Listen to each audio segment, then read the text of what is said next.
मैं एक गांव में गया जहां सारे चारों तरफ ताले लगे हुए थे, क्योंकि यहाँ भूतों का निवास था।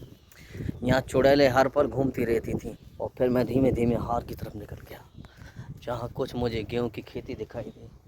पर मैंने देखा कि गेहूं नहीं है तो आलू है, क्योंकि यहाँ के सारे लोग बहुत चालू हैं।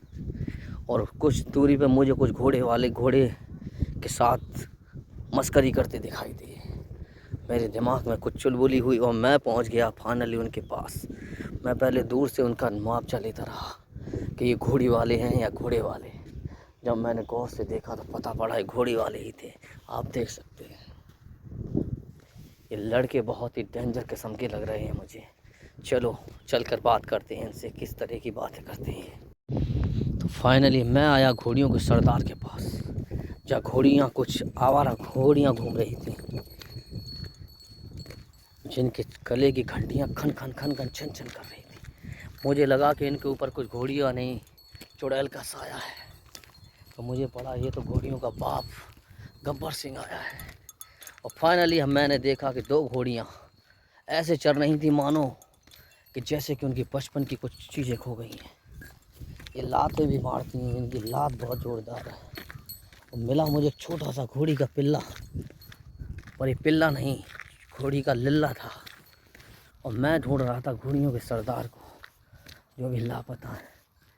अब मैं निकल पड़ा हूँ उनकी खोज में, पर दूर दूर तक घोड़ियों के सरदार मुझे नहीं दिख रहे थे। जब मैंने देखा कि घोड़ियों के सरदार लापता हैं, तो मुझे शक हो गया कि महाराणा प्रताप का घोड़ा जो आसमान में उड़ता था, पर कमबख्त ये तो ज़मीन पर उड़ रहे थे। मैंने देखा इनके पंख नहीं है, उड़ कैसे सकते हैं। लगता है लिखने वाले ने कुछ गलत लिखा होगा। वहाँ से मुझे एक नीम का झाड़ दिखाई दिया, जिस पे लोग बोलते थे कि बाबा का भूत रहता है। पर मैंने बाबा को बहुत तलाशा, बाबा मिला ना भूत। और मिल गया मुझे सरसों का खेत, जिस सरसों से लोग पुए पका के खाया करते थे। कहाते हैं कि इस पुए से बुआ मर जाती है। वही पीला खर सरसों का खेत दिखाई दिया।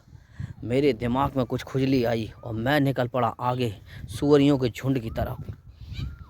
आगे काली काली बकरियां दिखाई दी। फिर मैंने जब गौर से देखा, बकरियां नहीं, ये तो सुअरियां थी।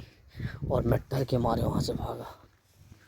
और जब मैं निकला तो मैंने देखा कि पीछे कुछ माताएं मंदिर में पूजा कर रही थी। लेकिन पूजा नहीं, वो तो कुछ और मांग रही थी कि मुझको भी तू लिफ्ट करा दे, थोड़ी सी तू लिफ्ट करा दे। जा रहा था और वहाँ मुझे मिला चेतक घोड़ा। मैंने घोड़े पर हाथ फिराने की कोशिश की, लेकिन घोड़ा लात मारता था। फिर मैं वहाँ से निकला और मैं पहुँचा घोड़े के सरदार के पास, जिनका नाम है राज।